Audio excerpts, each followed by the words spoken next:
The Lord be with you. And with your spirit. A reading from the Holy Gospel according to Mark. Glory to you, Lord. Again, Jesus left this district of Tyre and went by way of Sidon to the Sea of Galilee, into the district of the Decapolis. And people brought to him a deaf man who had a speech impediment, and begged him to lay his hand on him. He took him off by himself away from the crowd. He put his finger into the man's ears, and spitting, touched his tongue. Then he looked up to heaven and groaned and said to him, Ephphatha, that is, be opened. And immediately the man's ears were opened, his speech impediment was removed, and he spoke plainly. He ordered them not to tell anyone. But the more he ordered them not to, the more they proclaimed it. They were exceedingly astonished, and they said, He has done all things well. He makes the deaf hear and the mute speak. The Gospel of the Lord.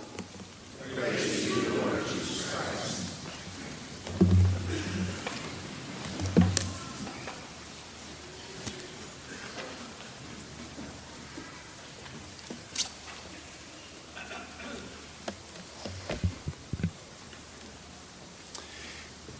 Do you think I'm sounding funny again? Well, if I am, I can't tell it. The combination of sinus allergies and airplanes have sent me back to a doctor's office. My ears are stopped up tight. Not sure what's going on, but I suspect that there's an infection, and we'll know if the antibiotics are working when I go back to the doctor next week. Now I know how my 14-year-old deaf dog feels. So if you speak to me and I ignore you, understand that I have a legitimate excuse this time for being so rude. And if you call me on the phone, know that you'll be on speaker and everybody in the building is going to hear our conversation. I sure could use a little Jesus right now, especially as we hear Mark tell that story of the day when Jesus healed a deaf man. As Mark says, the crowd was left exceedingly astonished and exclaiming, Jesus does all things well. Well, this whole story is astonishing. It begins in an amazing way. Mark tells us that Jesus left the district of Tyre and went by way of Sidon to the Sea of Galilee into the district of the Decapolis. Now that's like saying Jesus went from Nashville to Chattanooga by way of Louisville. It's such an amazing route that people say, Mark just got it all wrong. But others say that this trip takes place at a time when Jesus is striving to be alone with his disciples. And it only makes sense that he would take the long way around. He's on a journey. And his disciples bring to him a deaf man with a speech impediment. And Jesus stops and does an amazing thing. He takes the man off by himself.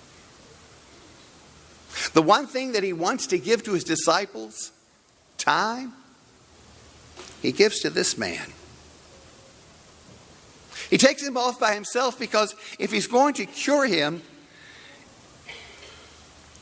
he knew what effect that was going to have on this man. Because could you imagine how small your world would be if you could not hear? I would think you would feel very much alone in a world that's only occupied by your own thoughts to entertain you. Imagine how large your world would become and how inundated your ears would be if suddenly you could hear. So Jesus puts himself into this man's shoes and takes him off by himself so that the healing will not be totally overwhelming and the man could walk into his healed life one step at a time. But knowing that this man could not hear him, Jesus uses signs that the man can understand what's about to take place. First, he puts his fingers into the man's ears. I'm going to touch your deafness. I'm going to address your ears. And then, spitting, he touches his tongue. Gross. Sounds like Jesus just gave that tongue a wet willy. But I think he was just letting the man know that his speech would also be healed in the touch.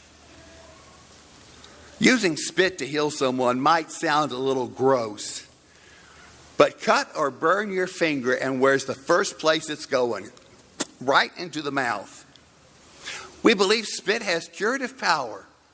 Or why would we put wounded body parts into our mouths? Or have you ever seen a mother spit on a tissue to clean up a child's face? Or spit on her hand to lay down a wild hair? Spit will clean up your act.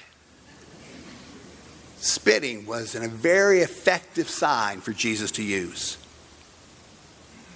And then Jesus raises his eyes to the heavens so that this deaf man would know that the healing is to come from God. And he utters the words, "Be opened." And amazingly, the man's ears were opened. And he began to speak. That's the other astonishing fact. Not only was the man healed, we know that Jesus is a healer. But the thing not to miss is that the man's ears were opened. And then he could speak. I think we forget that. Before we can speak, we have to hear. The first step in speech is hearing. I know about a priest who always got that backwards. He was always speaking before listening. And it caused him a lot of problems, especially whenever he was visiting the sick. As soon as someone would start talking about their illness, he would start talking about his own. For example, if he was visiting someone with a broken leg, his response might be, "The same thing happened to me the first time I went skiing."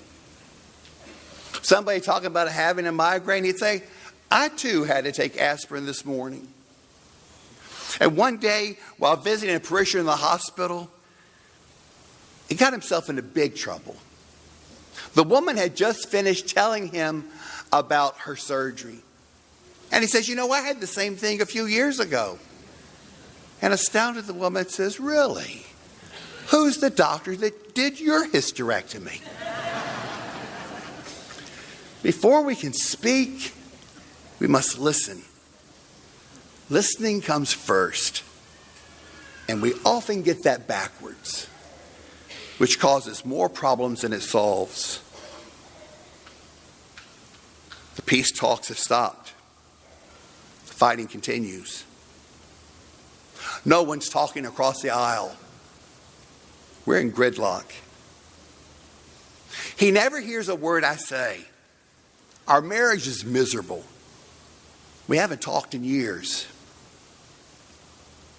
I'm convinced that our non-listening, our failing to hear what others really have to say, has led to more divorces, more family breakups, more runaway children, and more despair than any other human behavior. Listening comes before speech. When we get it backwards, we mess things up. There's another story about an elderly gentleman who had a serious hearing problem for a number of years. He finally went to the doctor, who fitted him with a set of hearing aids that allowed the man to hear 100% for the first time in a long time. 1 month later, he goes back to the doctor for his follow-up visit. And the doctor says, "Your hearing is perfect. Your family must be very happy." And their man replied, "Oh, I haven't told them yet." So I just sit around and listen to their conversations. I've changed my will 3 times. Once we hear, then we can respond. Listening comes first. It's true in our relationship with others, and it's true in our relationship with God. In our prayer, how much of it is done by listening? By listening to God. By just opening the Scripture to see what God has to say. Do we have time in our day for silence? For time with God? Sometimes we don't listen because we don't want to hear. Especially when that's coming from God. Because God always wants us to take the next step. He's always calling us to more, to convert, to turn our hearts more closely to Him. Sometimes it's fear that keeps us from listening, or a desire that we'll have to let go of control. We miss a lot when we don't listen. So one of the things I think we should ponder this week as we go off by ourselves with Jesus is to see if there's a place in our lives that needs to be opened. A place where we're giving a deaf ear. Is there something that keeps us from listening? Listening to a friend, a family member, a classmate, a co-worker, to God? Is there something that keeps us closed off, making our world pretty small? And do we dare to let Jesus touch that? Can we allow Him to open us up? The only thing we have to risk is the opportunity for the people around us to be exceedingly astonished and discover that what we already know, that Jesus does all things well. As we walk this week, let us be open, for Jesus desires to touch us and to make us whole.